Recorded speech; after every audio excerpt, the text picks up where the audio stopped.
Hey guys, the Fright Man is back, Frightener22 here, and I'd like to welcome you guys all to the new segment on the channel, Saturday Night Movie Drive-Ins with Frightener22. Now, as I had stated in my original announcement, we're going to be delving into just every subgenre under the sun that us horror movie buffs pretty much enjoy across the board. I'm talking about cult classics, exploitation films, cheerleader films, 80s sex comedies, slashers, universal horror monster movies, just everything is going to be reviewed in this segment, and I'm just really pumped to do a segment like this, especially after the successful 31 Frightening Days of Halloween marathon. So after that went so well, I knew that I had to do something and follow it up with something just as fun and enjoyable. But luckily for us, this is just going to be coming in every other week. And then if, the response is good and I certainly have enough time, I'll would love to definitely do this segment every single Saturday. But as I had said, I'd like to, as everyone is recovering from, their Thanksgiving Day food, pull up some leftover turkey and tune into my Saturday night movie drive-in review, because tonight we're going to be taking a look at 1980s Motel Hell. Now, to give you guys a little backstory on why I chose this film for the debut review for this new segment is it goes like this. My buddy Geologist on the Gut Munchers message boards, we were actually on our way to a horror movie convention in Jersey. Some of you guys may know it, known as Chiller Theater. And we were going, and I had actually driven that time, and he knew that I was actually a big supporter and a big collector of the MGM Midnight Movies lineup. Unfortunately, they don't do these midnight movie lines anymore, which is such a shame because they were really fun. They offered a lot of, really obscure and really fun double features, but, I'm always constantly trying to collect them and stuff. So in exchange for me driving, he just gave me his spare copy that he had of the double feature Deranged and Motel Hell. And he kept telling me how much I would probably really dig Motel Hell. So as me and my buddy were actually talking a week ago, and I told him about this new Saturday night movie drive-in segment that I was starting, we started to discuss Motel Hell again, and he suggested that it would make a really great debut review, especially for the kind of theme that I was going for in this new segment. And after viewing it, yes, this was actually my first time viewing Motel Hell, I couldn't have been pleased with the suggestion, because this was just a great fitting debut for this segment. So let's get right into the review. Now, as I had said, this film was originally released back in 1980, and the plot goes a little something like this. It deals with a character by the name of Farmer Vincent, played by Rory Calhoun, and he pretty much just picks off unsuspecting victims and brings them back to his house, which is a motel / kind of farm where he runs his meat packaging business, if you will. So he begins picking off unsuspecting victims on the road and brings them back to his house, where him and his sister actually, they keep them. It's really bizarre. They keep them in this field, this almost like a pumpkin patch, if you will, and they put the victims in the ground of this patch, and imagine, like, instead of pumpkins, it's their heads that are sticking out of the dirt, and they slice their vocal cords, so they have this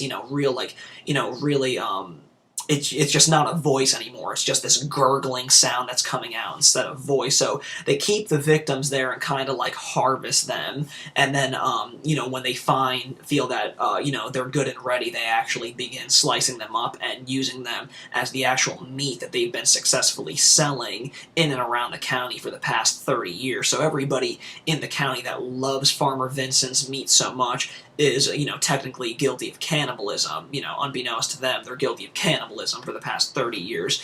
So that's pretty much the plot. And early on in the film, they actually stop a motorcyclist with his girlfriend on the back, and the girl survives while her boyfriend doesn't. So Farmer Vincent and the sister take her under her wing and decide to, take it upon themselves to take care of her and, make sure she's back to health. The girl falls in love with Farmer Vincent, and then the sheriff of the town, which actually turns out to be Farmer Vincent's kid brother, who is unaware of, his bizarre older brother and sister's devious acts, begins falling for the girl, and they pretty much uncover, the mysterious secret behind Farmer Vincent and the sisters' meat packaging, you know, uh, ingredients, if you will. So that's pretty much the gist of the story, and it's pretty cool, actually. I mean, it's just, it's a really great kind of drive-in, feely type movie that actually, harks back to those great, grindhouse cinema features. And, the cool thing about it is that, and a lot of this, I think, in part comes from the performance of Rory Calhoun, and he's just really great. I mean, he plays this, really devious guy who's doing these sinister things, but he comes off so damn sincere. I mean, he just seems really loving. Him and his sister seem like they have this really loving relationship. So in a sense, it's almost like really bizarre. You understand that he's doing these really fucked up and bizarre things, but he just comes off so sincere and nice, and so hokey in so many scenes that he just becomes like, almost lovable in the film. It's really funny how, like, somebody that, would do this, because what they're doing is, pretty much just coming off, similar to the Texas Chainsaw Massacre family, but just so damn loving and sincere about it. I mean, they're pretty much, Leatherface's family, just without being, as crazy and bizarre looking and as, rednecky as one would assume. So that, it's funny, just, how the performance, kind of makes the audience feel that way throughout the film. Furthermore, the thing that's really, really great about this is that while this film is bizarre, it's dealing with, these horrific acts that Farmer Vince and his sister are doing to all these unsuspecting victims, but they really, really deliver this movie with, the tongue firmly in place in the cheek.